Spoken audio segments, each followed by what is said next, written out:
Parce que j'imagine qu'il y aura, en fonction des priorités qu'on peut se donner, je ne sais pas du tout, c'est une question, hein, bien entendu, en fonction du fait d'aller voir, soit par exemple auprès de la nation Israël en particulier, pour essayer justement de faire la promotion Oui, des prophéties auprès d'Israël et de notre côté auprès des églises aussi, puisque c'est aussi même oui. rare, hein. L'idée, c'est d'arriver à repartir sur l'éducation vers la parole de Dieu et essayer de mettre de côté la tradition Mhm. pour converger au même endroit, quoi. Alors, Sylvain, c'est ce qu'on essaye de faire depuis les dernières 25 ans. Alors, Ok. c'est pour ça que nous sommes à la radio à Montréal. OK, radio, il y a deux stations de radio.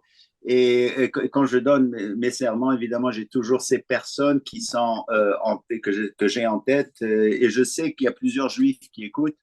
Ça, on parlait la dernière fois de la femme d'un rabbin qui m'avait invité pour parler à la synagogue et ainsi de suite.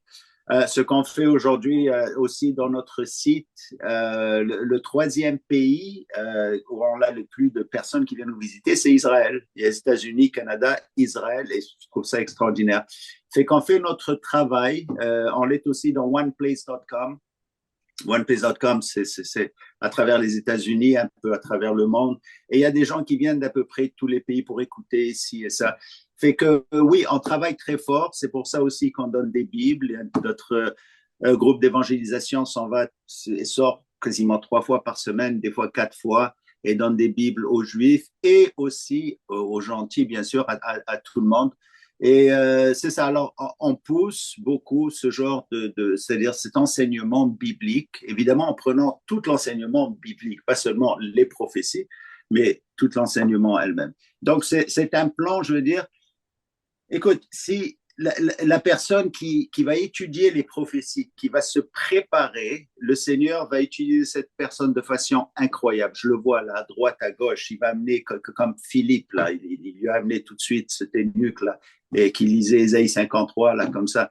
Alors, il travaille encore de cette manière. Donc, la meilleure façon de se préparer, c'est de se préparer personnellement, d'aller chercher ces prophéties, de venir à Béthariel, on en parle souvent, ou de lire, si tu veux, certains livres que je peux te dire de lire. Et, tu sais, il y a énormément de choses. Mais si tu as cette volonté, je peux te garantir que le Seigneur va t'utiliser. Alors, vas-y, travaille là-dessus, là, ça va être super.